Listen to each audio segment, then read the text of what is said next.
लगातार बढ़ती कीमतों से हर कोई परेशान है, लेकिन सियासत इस बात को लेकर ज्यादा हो रही है कि सरकार क्यों इस पर लगाम नहीं लगा रही है और विपक्ष राज्य क्यों नहीं अपने हिस्से से का टैक्स कम कर रहे हैं। अब तो राजस्थान के श्रीगंगानगर में डीजल भी 100 पार कर चुका है।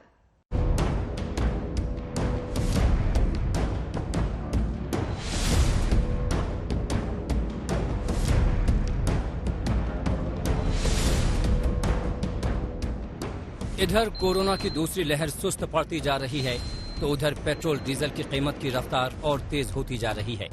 अब तक आपने पेट्रोल को शतक ठोकते देखा था, लेकिन अब डीजल ने भी सैकड़ा जमा दिया है। राजस्थान के शहर श्रीगंगानगर में डीजल ने 100 का आंकड़ा छू लिया और कीमत दर्ज हुई 100 रुपए 6 पैसे प्रति लीटर। तेल के दाम में ऐसी आग लगी है कि देश का आम आदमी त्राहिमाम कर रहा है। जी हाँ, और हिंदुस्तान में हमेशा ऐसा होता है कि जब जनता परेशान होती है तो विपक्ष अचानक सक्रिय हो उठता है। राहुल गांधी ने जब सरकार पर ताबड़तोड़ ट्वीट से हमला बोला तो जवाब देने के लिए खुद पेट्रोलियम मंत्री ने मोर्चा संभाला। राहुल गांधी जी पहले जवाब दे, उनकी शासित महाराष्ट्र में क्यों महंगा है तेल, राजस्थान में क्यों महंगा है तेल, पंजाब में क्यों महंगा है तेल। देखो, ऐसे गैर जिम्मेवार बयान राहुल गांधी ही दे सकते हैं। अब हम आपको बताते हैं कि आखिर धर्मेंद्र प्रधान राहुल गांधी से इतना नाराज क्यों हैं।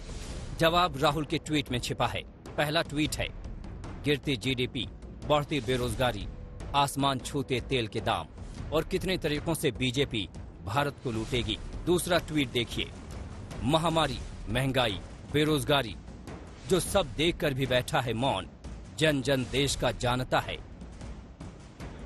हालांकि राहुल पर पलटवार के बाद धर्मेंद्र प्रधान ने तेल की कीमतों में लगी आग की वजह भी समझाने की कोशिश की।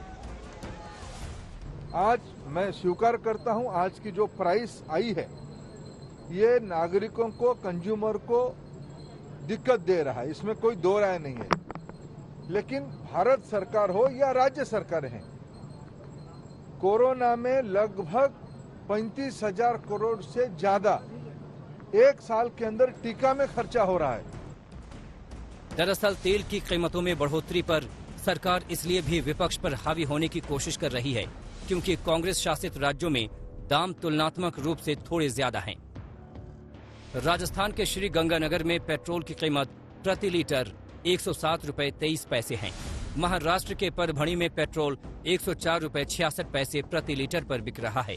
पंजाब के मोहाली में पेट्रोल 98 रुपए 29 पैसे प्रति लीटर है। छत्तीसगढ़ के बीजापुर में 1 लीटर पेट्रोल 99 रुपए 15 पैसे के दर पर बिक रहा है। इन्हीं आंकड़ों को आधार बनाकर धर्मेंद्र प्रधान ने राहुल पर धावा बोल दिया। हालांकि सवाल बीजेपी शासित राज्यों पर भी है और वो अपने हिस्से का वैट कम करके कीमत कम क्यों नहीं करते।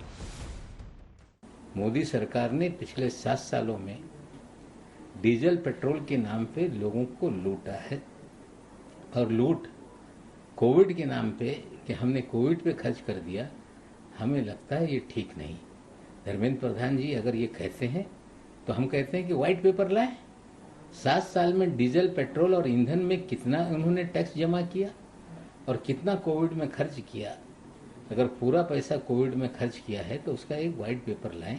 आदरणीय प्रधानमंत्री जी, तो कोरोना के नाम पर आप पेट्रोल और डीजल के दाम को 100, सरसों तेल के दाम को 200 पार कर देंगे और ये दलील देंगे ये किसी के गले के नीचे नहीं उतरेगी, क्योंकि अर्थव्यवस्था चरमरा गई है और सरकार की कोई न प्लानिंग है। सरकार का ठोस अगर प्लानिंग होता तो ये हालत नहीं होती। तेल की आसमान छूती कीमतों पर भले ही सियासत हावी हो गई है, लेकिन जनता को इससे भला क्या मतलब। सरकार भी ये कहकर नहीं किनारा कर सकती कि विपक्षी राज्य क्यों नहीं वैट कम कर रहे हैं। आखिर आम आदमी के प्रति जवाबदेही तो उनकी ज्यादा बनती है। आज तक ब्यूरो।